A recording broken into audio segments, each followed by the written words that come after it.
What's going on, everybody? It is MichaelQLau, and I'm here with another episode of the ABEL podcast, where it stands for Always Be Executing and Learning. And during this month of Black History Month, we're going to be talking about the people who executed in the past that helped navigate the way that the world is lived in today.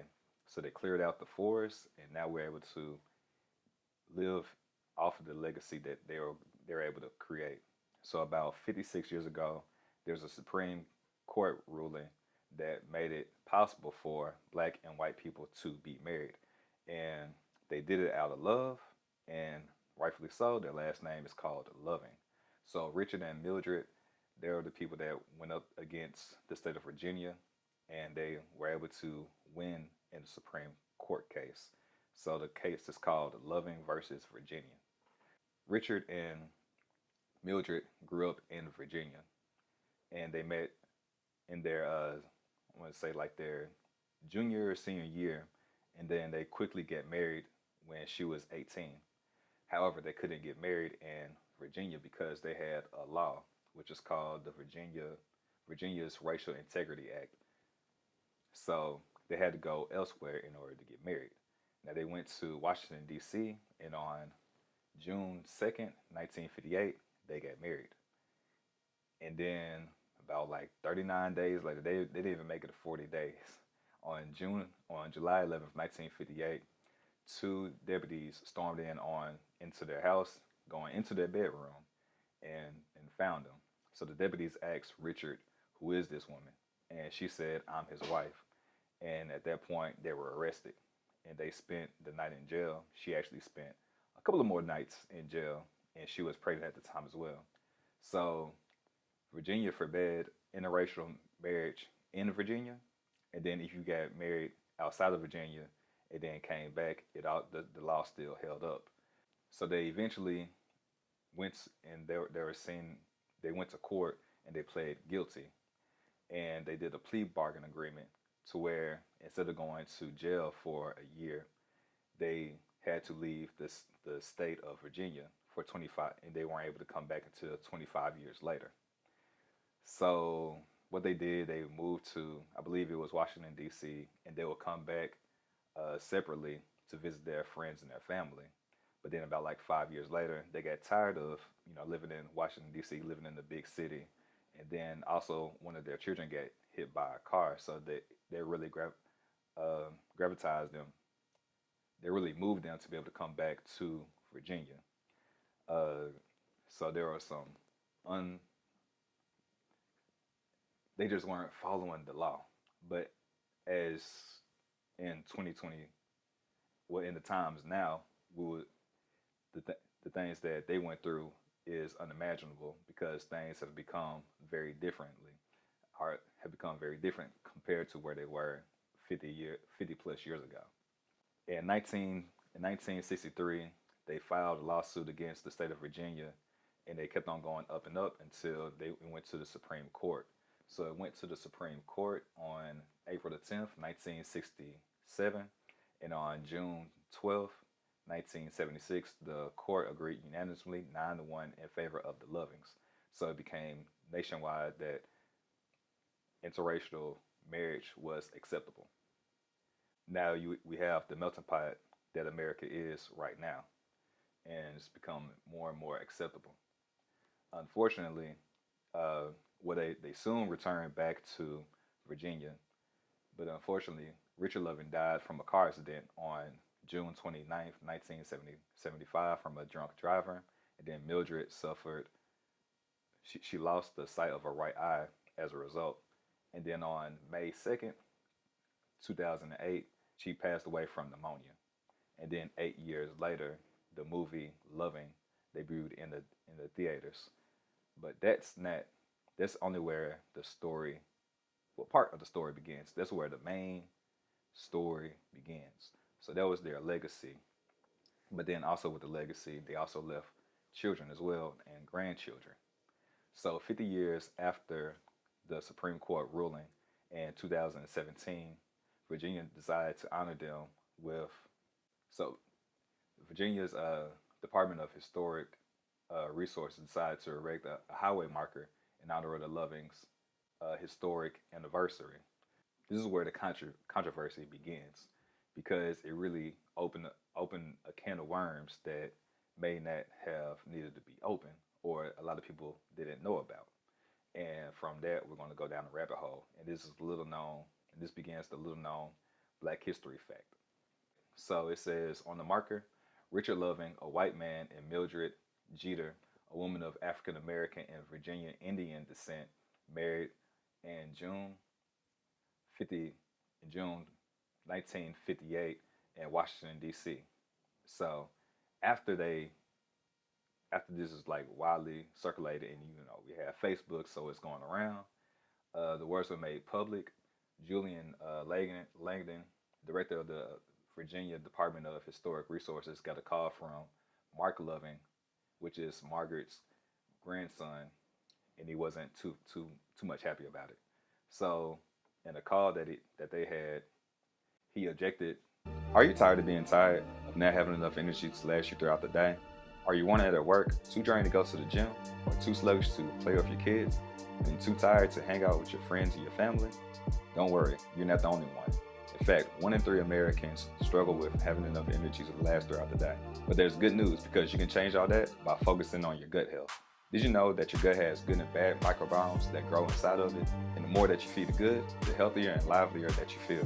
When you feed the bad ones over time, you start to feel bad, then sad, and it turns into a fad that you feel like you can't escape. And it becomes your personality, aka your personal reality, and you feel like you cannot escape it, and you accept life as it is, and that it won't change. But that's where you're wrong. You just have to be able to shift your focus. See, most people fall into the trap of the SAD diet, or the standard American diet, which focuses on fast food, which is cheap and high in calories, rather than nature's fast food, which are fruits, vegetables, grains, nuts, and legumes that help nourish your body so that you can flourish. It's also no mistake that 90% of Americans do not eat enough fruits and vegetables according to the daily recommendations, and that's only 5 servings a day. What if I told you you can have the equivalent of 6 superfood salads all in one that's all natural, organic, whole foods? Yes, natural, organic, whole foods. And you can make and consume it in under a minute, and it only costs $4 a day. So there's no excuse that you need to shop, chop, and cook your foods because it's delivered at your front door.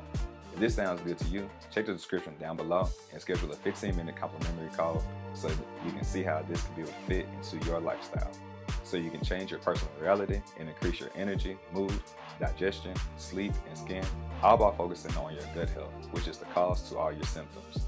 Don't believe me? Just Google gut health blank and you'll find plenty of research articles that find a connection. Back to the video. This is Julie's quotes. He being Mark, objected to our presenting any information that suggested that Mildred Loving was not African American, that she was African American and not Native American, said Langdon.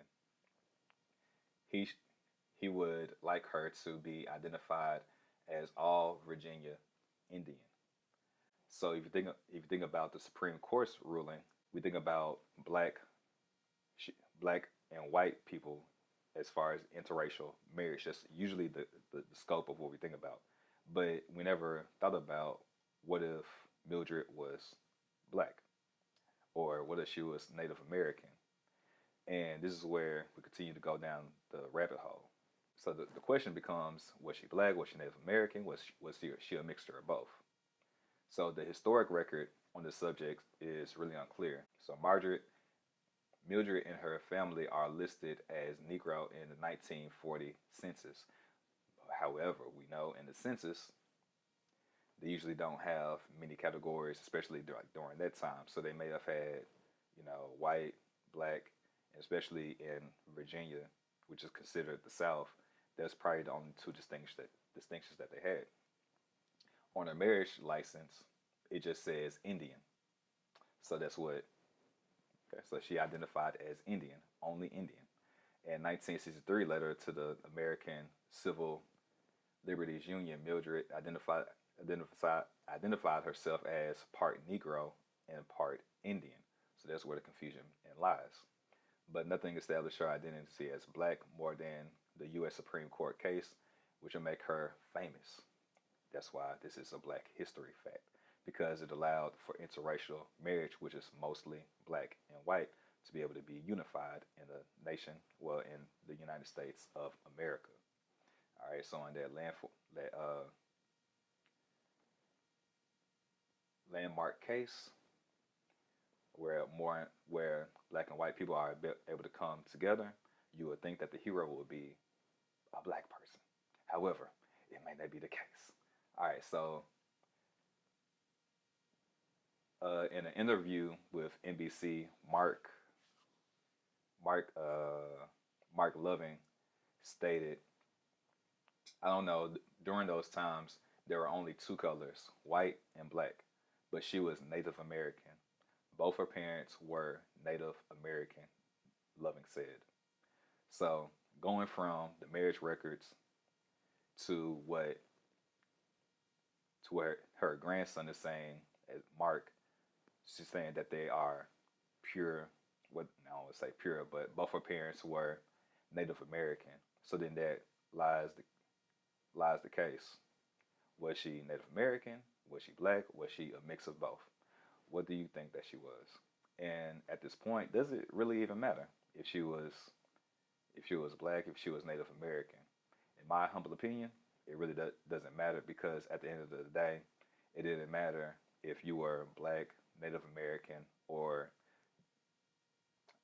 any other race that was outside of white. You're not. It was illegal to be able to get married. So at any rate, they would have been that situation would have happened one way or the other.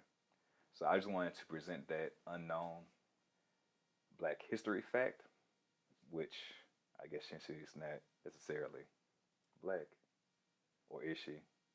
We never know. But only time will tell as more and more information prevails and goes from there. To learn more information about Purium and the family of products, check out the description down below to set up a 15-minute complimentary call, and you can also check out the website. You're just one click away for a better life. Your health is too important to continue to push it off. Go ahead and check out the website and see if a product fits you. And one of the interviews that she being Mildred had, I'm not exactly sure who did the interview, but this is one of the quotes that she was given. She said, when I asked her about her Native American heritage, she was very open, said Comey. Then I said, okay, can we talk about your black heritage? She immediately tensed up and said, oh no, we have no black relatives. Today, Mildred's grandson, Mark, isn't the only one who says the same thing. Her brother, Otha, and sister-in-law, Ida, who also live in Passing Road, say she was pure Indian. So, with this new found knowledge, what are you going to do with it? Are you going to accept it, or are you just going to deny it and continue on living on your own way? Because with knowledge comes power if used. So, although this is Black History Month, there's more characters outside of the scope of Black that have helped African Americans be able to have a step up in the life that we have now. So my ultimate point and the learning experience that I want to be able to get out from this podcast is, when you're always executing, when you always be executing and learning. Because the Lovings executed on their love, and they became one, and they did whatever they could to be able to let their love flourish. They changed the law of the land, even though they didn't want to be the spokesperson and be out front and center. Mildred and Richard, they were very low-key people. They didn't want to be out in the open. They kept everything to themselves. And even after the triumphant case, they rarely did any interviews. But it's because of their actions, what they executed on, we were able to have a different alternative future. So with this, just know that there's always people fighting for you, even if they don't have the same color of your skin. So as Martin Luther King Jr. said, judge somebody by looking for the day that we're not judged by the color of our skin, but the content of our character. So let's look beyond the skin for these different moments of Black History Month and look into the content of the character for what they did and how they helped us to have a more perfect union. All right, again, I am MichaelQLau. Thank you for tapping in to the ABEL podcast, where it stands for Always Be Executing and Learning. As always, go ahead and like, share, and subscribe. And share this out if you enjoyed this video. And share it out to anybody that you know.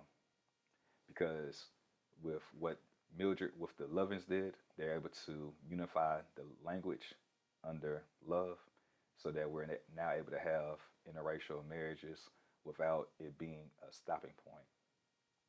So our families can continue to look more and more diverse and continue to have this melting pot that we have. All right. As always, y'all stay faithfully fit and faithfully blessed.